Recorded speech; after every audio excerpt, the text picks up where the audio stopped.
what makes a remarkable software business versus just another, SaaS company out there? It's a broad question. It's those companies that it's the companies that create buzz, that people talk about, and it can be, of course, buzz in its own right, in its own context, because you can create buzz about a payroll company, where the subject is really, really dull. Right. But there are remarkable payroll companies out there that solve that problem in a way that people just keep coming back for.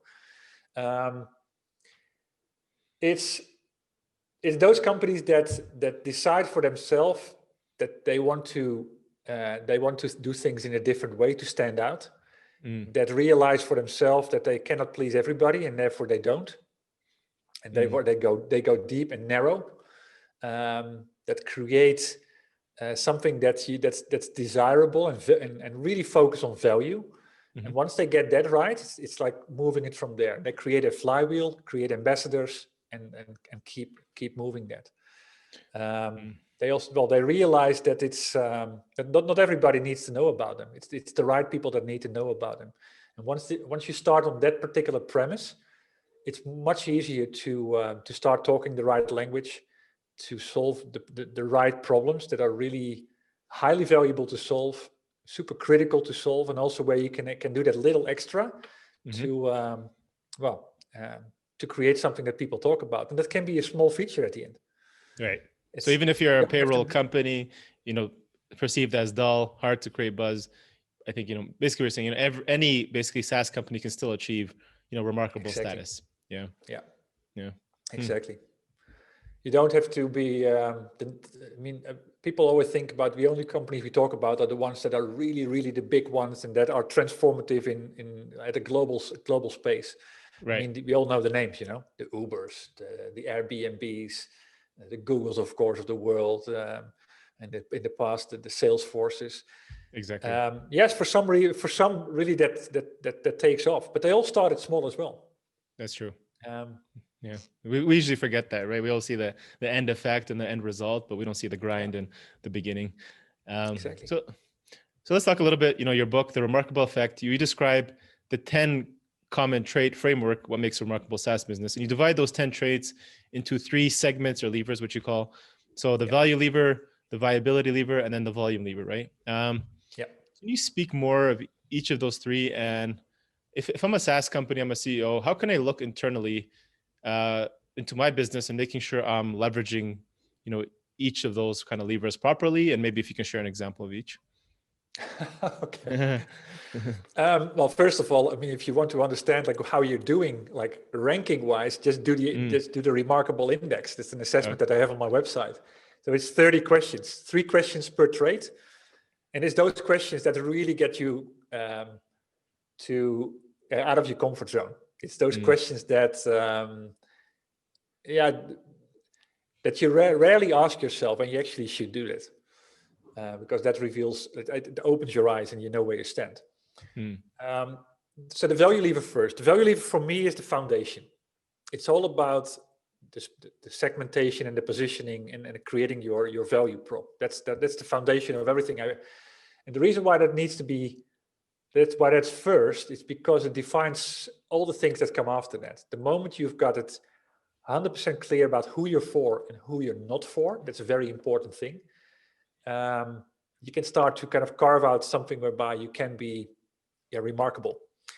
But the moment you do that as well, and you get that, too many companies at the end are too wide. They say we are focused on professional service companies. Which ones? Well, everyone, because if you do a project, we can manage your project.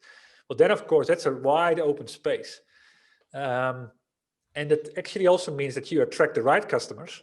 But you also attract the wrong customers. And those customers will then start to ask you things, and it will pull you apart from a product strategy perspective as well, and from a sales perspective. So the more you get it narrowed down to what are really the right ones are, it will help you with alignment of product strategy.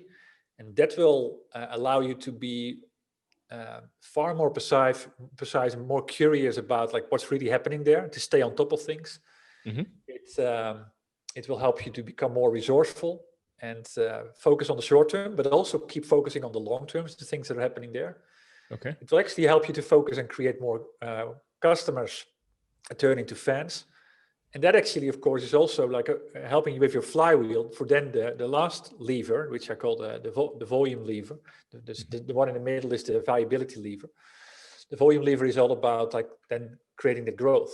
So if you put the value lever and the viability lever, which is about getting there and staying there as a company, and then the volume lever on top of that, and you create that extra, which is essentially translated in the effect, the remarkable effect. It starts to go from linear towards more of an exponential thing. Exponential growth. Yeah. Nice. So let's get a little bit more detailed on those 10 traits. Obviously, if people want to check out the all 10 of them, they can check, get your book and read it themselves. But maybe I'd like to cover maybe, 3 or 4 of these that maybe are more useful, more helpful to our audience listening today. So let's go, on the first lever, where you have number 3, be different, not just better. Yeah. In your strategy, how do you help them to stand out from the crowd and be different, not just better? Because I think that's what people think, right? They think, how can I be better? But I don't really think that, also how do you become being better at the end is looking at who's next to you, like your competitor. Mm-hmm. So you're always starting to compare yourself against those that are out there. And I mean, no company, big or small, can outcompete every single one of their competitors.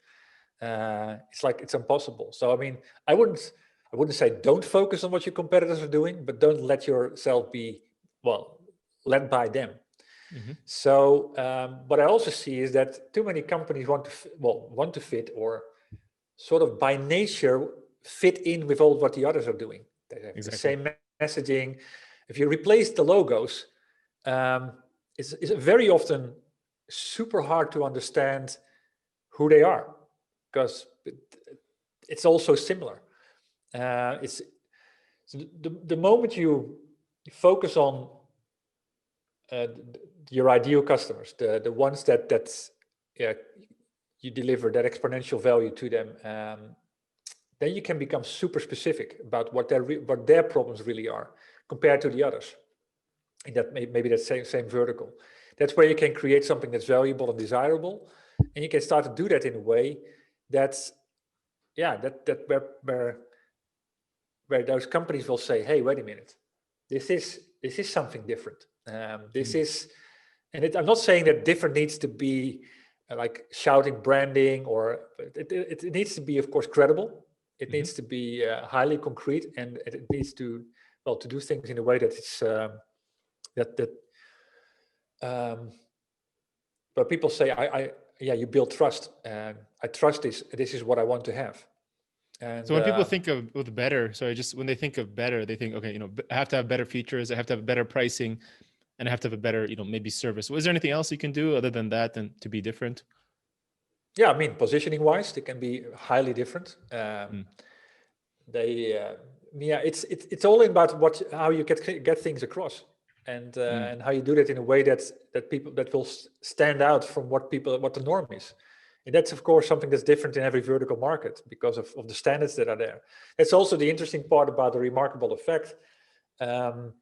The norms are constantly changing. What we talked about last year isn't necessarily what we talk about this year, because things have evened out.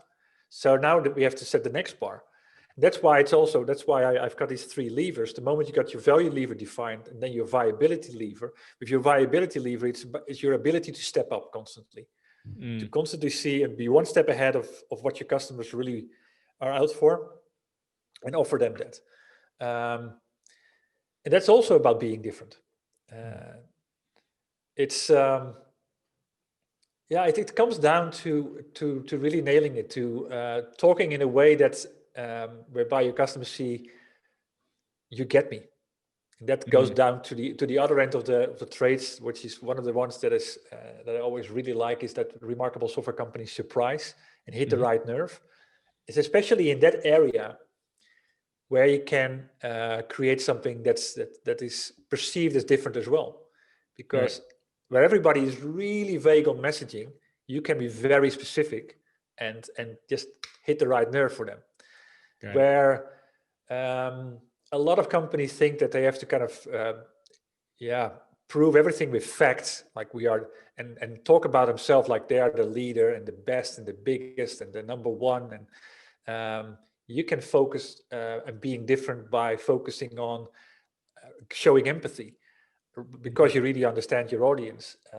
And with the empathy, it's about how do they feel and how do you address it and how can you help them from where they are today to a different world. Where, for example, trait number 9, I believe it is, remarkable software companies sell the idea, not the product. That's something, I mean, to open up a B2B software website, 9 out of 10 are all about the product. It's what they do. Nobody's selling you the outcome and create that visual picture about what can be if you start working with them. So all of those little ingredients help you to become different, not just better. Right. Cool. So you can search. You can search for those type of opportunities in all layers, in products, in sales, in marketing.